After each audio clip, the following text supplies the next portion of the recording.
Welcome to Lesson 8 for Unit B.2. My name is Daniel in DC, and I'm a science teacher who uses OpenSciEd in my classroom.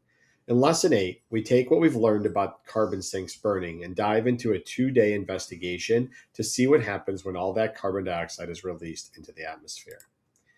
We start by looking back at how we arrived at this point in the unit. And at this point, we have figured out that carbon sinks are burning due to human actions and climate change factors. We know fire increases the flow of matter and energy from the biosphere directly into the atmosphere. And in this lesson, the class is wondering what the actual consequences are when all of this carbon dioxide is released. Let's take a look at how this lesson is structured. This is a 2-day investigation lesson that includes a hands-on investigation but does not require any student devices or additional related videos. There is about 20 minutes of setup, especially if you keep your materials organized from one year leading into the next. The roadmap lays out how the parts are split up across this 2-day lesson, which is to put them into 2 distinct sense-making loops. So let's take a look more in depth at those loops and what students will be doing in each one. In the first loop, students set up a bottle system using Alka-Seltzer to simulate carbon dioxide release, develop directional hypotheses, and collect temperature data under a heat lamp. They figure out that increasing carbon dioxide concentrations cause the air temperature to increase faster and level off higher when compared to the control. This leaves them wondering whether an increase in carbon dioxide increased the temperature on Earth the same way it does in our bottles. This all matters because it provides empirical, hands-on evidence of greenhouse effect mechanisms, moving from an abstract global concept to a concrete cause and effect relationship. In the second loop, we transition to a wider perspective. Students relate their bottle systems to the real world, write a new directional hypothesis for the global scale, and analyze graphs of global carbon dioxide and temperature.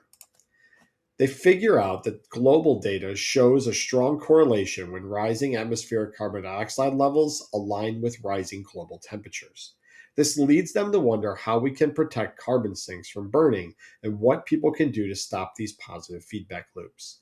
This all matters because it bridges the gap between the local phenomenon models and global climate change impacts.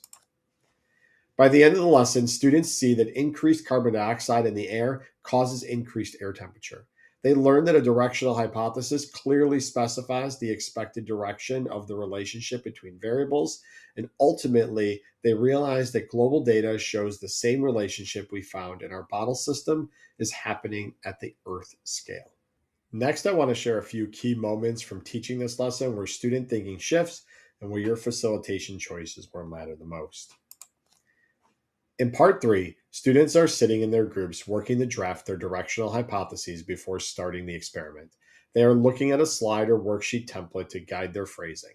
This matters because it fosters independent student agency and experimental design, shifting them away from the heavily scaffolded hypothesis work they did back in Lesson 5 to independently define variables. I always circulate during this time to ensure students are specifying the direction of the relationship, stating something like, as carbon dioxide increases, temperature increases, rather than just saying the variables will affect each other. If students struggle, I like to ask them how they think that specific change in carbon dioxide being released in a fire could affect the temperature. Their hypothesis does not have to be correct here, but it does need to have the proper structure. I think it's important for them to predict what they will see in their graphs or data if their hypothesis is correct or incorrect, and you can ask them to create a sketch of those before starting. In part 8, the class comes together for a building understanding discussion after gathering their lab data. Students are looking at their group data sheets and comparing the plotted lines of their control and carbon dioxide bottles. This is a major transition point where students move from data collection to establishing a causal explanation. The key takeaway they need to reach is that adding carbon dioxide caused the temperature increase in our system. I found it's helpful to embrace disagreement here and push students to support their claims with their data. Make sure they explicitly compare the control bottle to the increased carbon dioxide bottle to prove causation. In part 11, students shift to analyzing global carbon dioxide data over time. They are looking at long-term graphs and working through turn and talk prompts with a partner. This connects our closed system bottle model directly to a real-world global climate change. The key takeaway is that global temperatures are rising right alongside carbon dioxide levels over time. The dual y-axis graph can be challenging for students to interpret.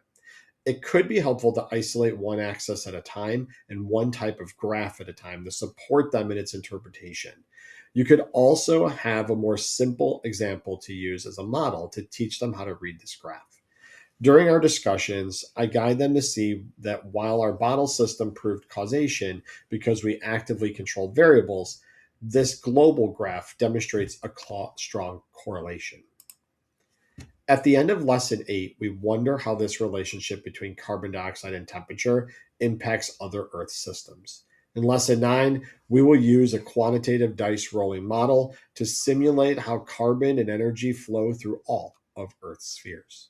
Now I'll share some practical tips, safety notes, and logistics that have helped me keep this lab running smoothly in my own classroom. When setting up your heat lamps, you must keep them exactly 12 inches away from the bottle. If they're placed any closer, the plastic bottles or modeling clay will likely start to melt. I always make sure electrical cords are securely taped down to prevent tripping and keep all plugs far away from water spills. Also, because the bottle contents are under pressure during the reaction, students must wear indirectly vented splash goggles. For the bottle setup, do not drill a hole in the bottle caps because this creates an explosive hazard under pressure. Instead, use modeling clay to secure the thermometer and seal the top of the bottle. If the Alka-Seltzer tablets are too large for your bottle opening, have students break them in half first. One thing I emphasize to students is that they must seal the clay around the thermometer very quickly after dropping the tablets to prevent any carbon dioxide from escaping. Getting the bottles prepped and sealed correctly is where the physical setup can get tricky and cause poor data. You'll see students inserting the thermometers and working to secure the tops with tape or rubber bands to make sure everything is airtight before the heat lamp is turned on. I pay close attention to this step because a leaky bottle or poorly positioned thermometer is usually the main reason a group gets anomalous data later on. As I circulate, I specifically check to make sure the thermometer bulbs are suspended in the middle of the bottle and not resting against the plastic walls or the bottom, since we want to measure the air temperature itself. I also have them give the seal a quick look to ensure there aren't any obvious gaps where air can escape once things warm up. Taking a moment to verify this standardizes the setup across the room and sets them up for much smoother data collection phase.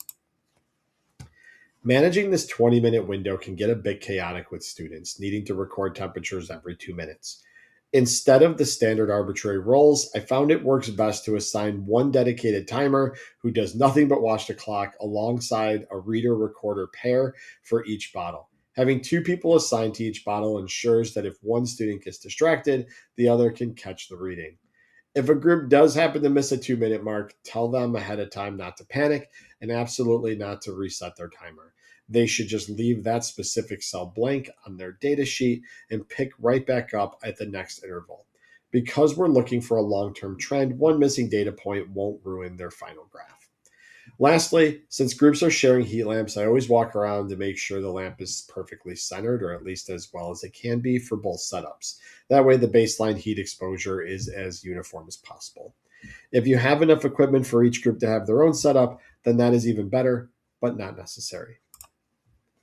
As we all know, classroom lab setups don't always go perfectly. One thing I found that prevents air leaks is telling students to build their clay seal first before they insert the thermometer.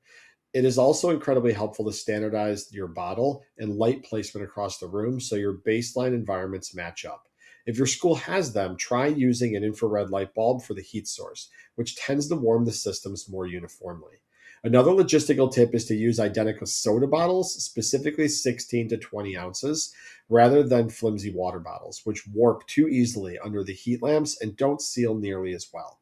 Lastly, if a group setup completely fails to generate clean data, don't let them get discouraged because the hands-on experience itself is what's important for their learning.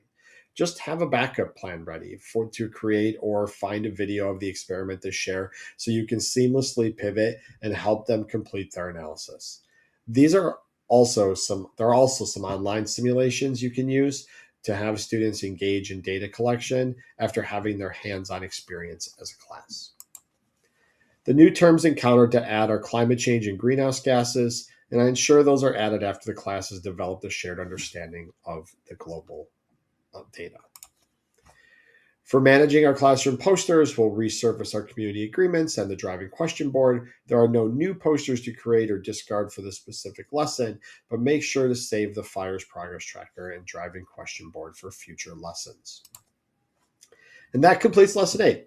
Next up is lesson 9, where we simulate the global carbon cycle and feedback effects. Thank you for watching this video, and I hope it helps in your classroom. You got this.